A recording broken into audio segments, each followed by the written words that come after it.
Et nous accueillons ce soir une invitée exceptionnelle, Judith Suminwa Tuluka, la première ministre du pays, la première femme à occuper cette fonction, à diriger le gouvernement congolais, nommée à la primature depuis le 1er avril 2024, il y a tout juste 2 ans, par le président Félix Tshisekedi. Un entretien exclusif. Bonsoir madame. Bonsoir. Et bienvenue ici au Journal Afrique de TV5 Monde.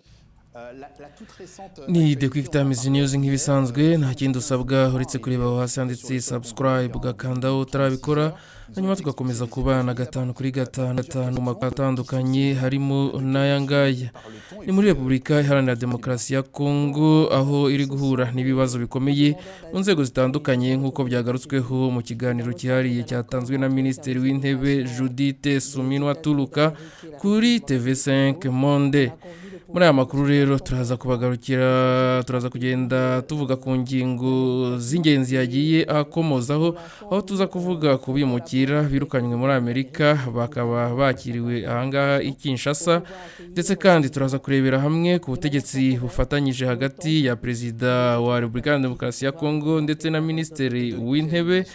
Turaza kandi nanone kuvuga ku mutekano muke mu burasirazuba bwa Repubulika ya Demokarasi ya Kongo ugihangayikishije, kandi turaza n'ubundi gusoreza ku bibazo by'ubutabazi n'ibikorwa bya guverinoma muri Repubulika Iharanira Demokarasi ya Kongo. Nyuma y'iyi nkuru rero n'ubundi turaza kurebera hamwe imyanzuro uko babiganiriye, ndetse kandi tuze no gukomoza ku nkuru nziza z'imikino, aho tuza kuvuga ku mikino itandukanye ndetse n'ibijyanye n'uko Repubulika ya Demokarasi ya Kongo yabashije kujya mu gikombe cy'isi ikaba qualifié.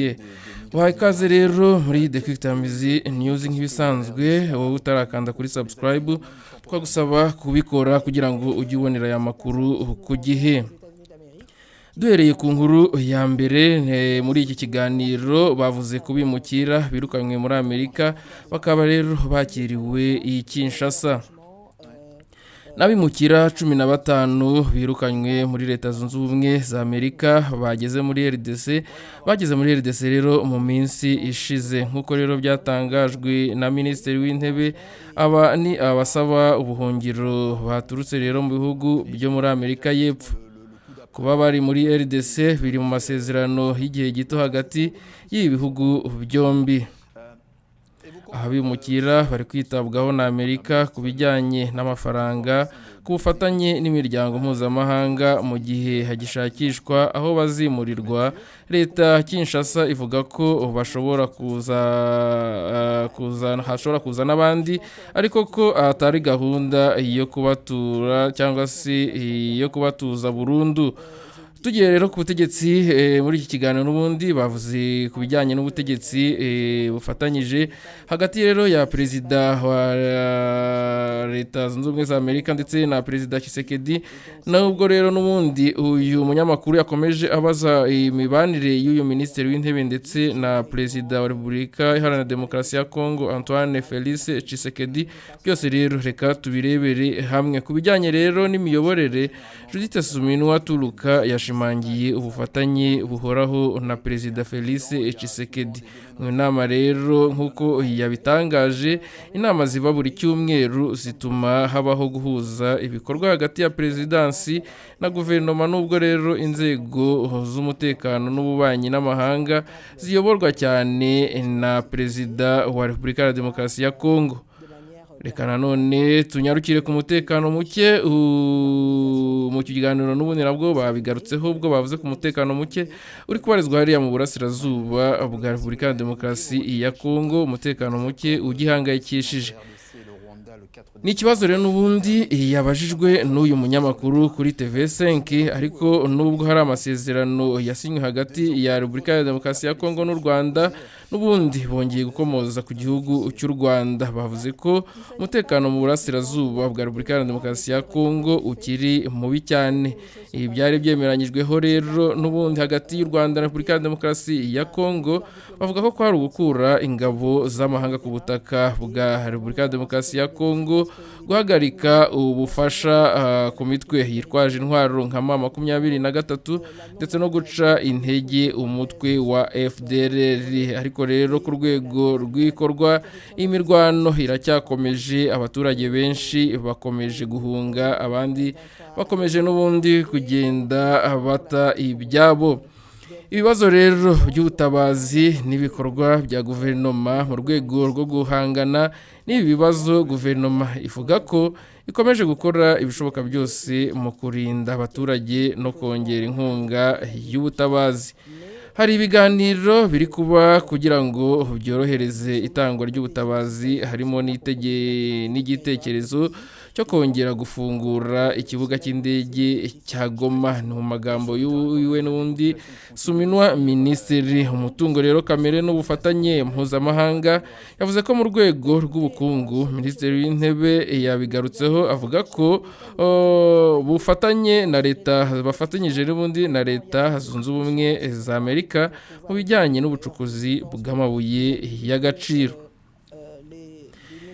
Ajwe ku ntego z'ibi, yavuze ko intego ari ugutunganya umutungo imbere mu gihugu, guteza imbere inganda ndetse no guhanga imirimo ku baturage baturiye Repubulika ya Demokarasi ya Kongo.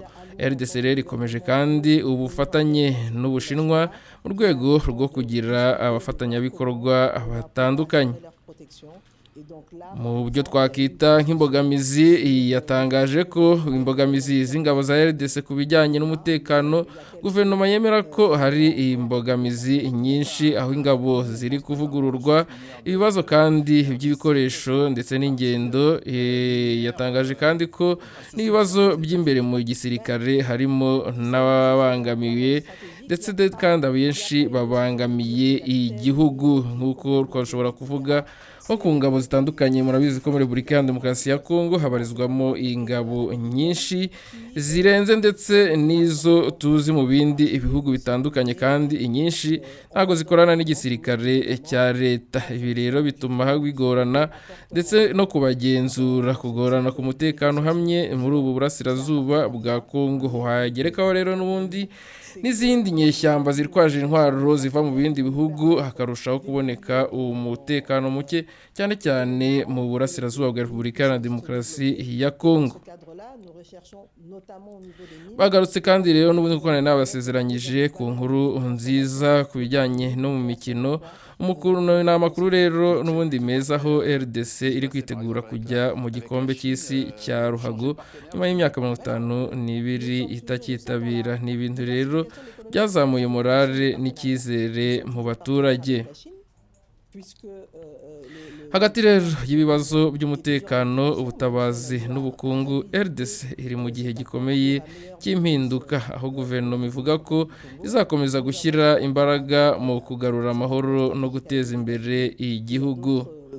Ni The Quick Times News nk'ibisanzwe, nta kindi usabwa uretse kureba hasi handitse subscribe ugakandaho, hanyuma tugakomeza kubana 5 muri aya makuru ndetse n'andi atandukanye. We rero utarabikora cyangwa wowe wumva ururimi rw'igifaransa, turakurikiramo aka gace gatoya k'igifaransa kugira ukomeze kuryoherwa n'aya makuru. Nakagaruka. On est en train de réorganiser cette armée-là parce que l'armée, elle est telle qu'on l'a trouvée et qu'il était important de renforcer non seulement en termes de formation, d'équipement cette armée, mais en même temps, il ne faut pas oublier que je prends Kinshasa est à 2 heures de vol de Goma. Kisangani, où nous avons une base militaire, ou Kindu, sont plus ou moins aussi à 1h30 ou 2 heures de route par avion. C'est du territoire, c'est ça? Les autres qui viennent de Kigali, ils prennent un camion, ils arrivent, ils sont là. Donc, il y a tous ces aspects-là qu'il va falloir prendre en considération.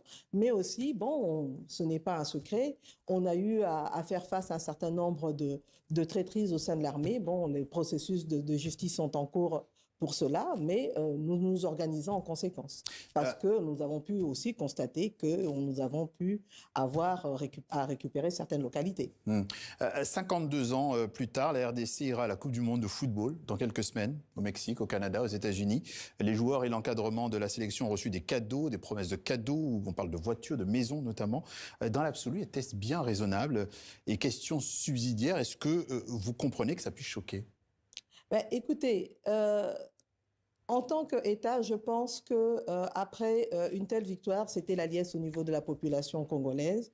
Il était normal qu'on puisse aussi rétribuer, remercier en fait toute l'équipe, la team des Léopards. Maintenant, ça ne veut pas dire que parce que ils ont eu un certain nombre de primes ou de cadeaux, que l'État ne continue pas à fonctionner pour le bien-être de sa population. Enfin, s'ils vont en demi-finale, il y aura aussi autre chose? On verra bien à ce moment-là. Il faut savoir faire la part des choses, je pense. Très bien. Invitée exceptionnelle de notre journal Afrique ce soir, Madame la Première ministre de RDC, Judith Suminwa Tuluka. Merci, Madame, d'être passée par notre édition sur TV5 Monde. Je vous remercie, monsieur.